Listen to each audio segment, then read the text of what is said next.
What's it been like trying to publish my first short story?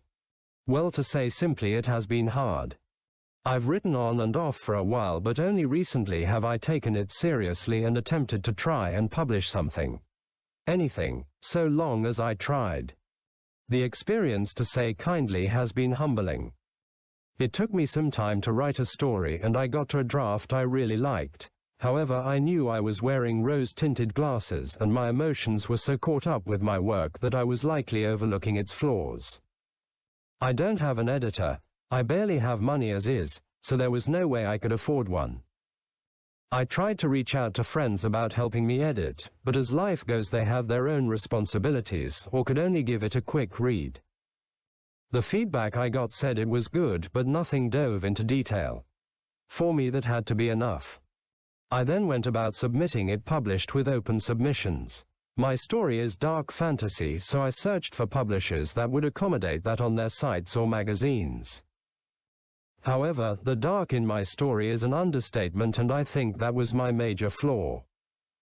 After sending submissions to several dozen publishers, there was a lot of silence and patiently waiting for responses. To defend the publishers, they are likely receiving several hundred submissions of varying quality. It must be a massive workload, as it took some publishers a month to respond, and some still haven't. These responses have been demoralizing. Note, none have sent personal attacks to my character, but the one-sentence responses and brutal honesty of some have been humbling. Many were simple rejections. Some would be polite and say my work was original. Others were brutally honest, saying they were not interested to buy and would not if I had made some changes. Others thought my work was dubious or too dark. In general, all of these responses have been no more than 1 to 3 sentences, and of course none broke down what didn't work. After receiving all these responses, I read the story with a new lens. Yes, it is very dark or grim. I wrote it to make readers uncomfortable, and that is too much for publications trying to reach a wide audience. I also saw its many flaws. That's not to say I didn't get emotional with these responses, especially the ones that cared to be brutally honest. I was so caught up in my ego I made myself hurt. But after taking some breaths, I realized their position. I had put them in a position where they could only say no. So I sent emails thanking them for their time, realizing what I had done. These people who have made this their profession still took the time to read my story and send me a response. Where nowadays sending a job application, you may never even receive a rejection letter. At a professional level, one must appreciate what they've done.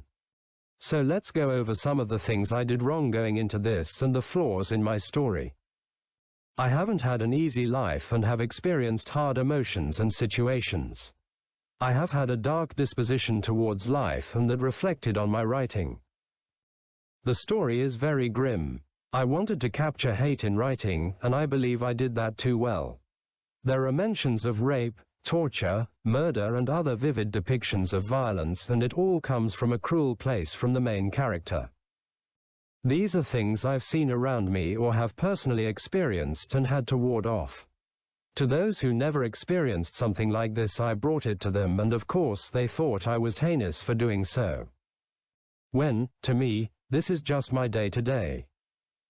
I've seen murders, I've seen the aftermath of conflict, I've experienced violence, and to the unknowing person, when I wrote those depictions, they think I am the perpetrator when I only captured these feelings in a character in writing.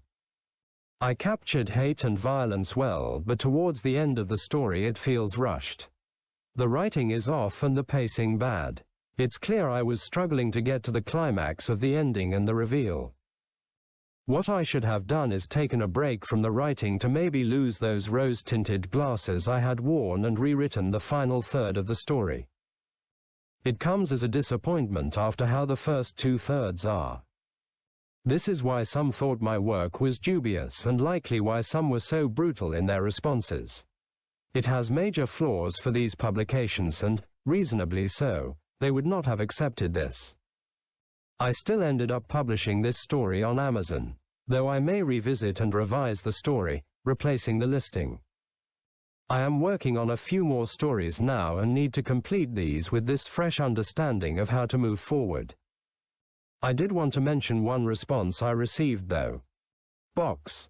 Thank you for your submission. This story is too long for my small magazine. If this was not the case, it still would not tempt me enough to buy. Best. David. I won't lie, this one got me the most emotional but is ultimately the one that made me realize I needed to reread my story. At the moment of reading this I wanted to fight David and beat his ass, but that would have accomplished nothing. He cared enough to be brutally honest in his response, and this was not a personal attack against me and opened my eyes to what the story was. Unusable and a waste of time to publications. David, if you ever watch this video, thank you. If you had told me this in person I may have flipped the switch on you. But obviously that didn't happen. You have made me a better writer.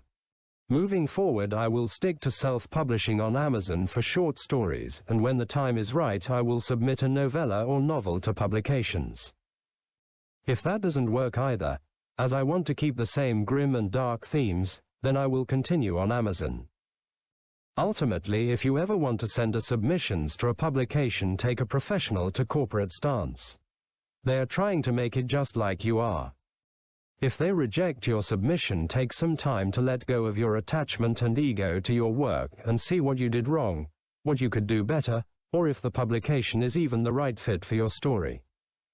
It's not easy, but good things rarely are. For me, I don't want to lose the grim and dark themes, so, unless I write something not in this tone, I will likely not find any success with publications. For those who are interested in the story in question, the link will be below.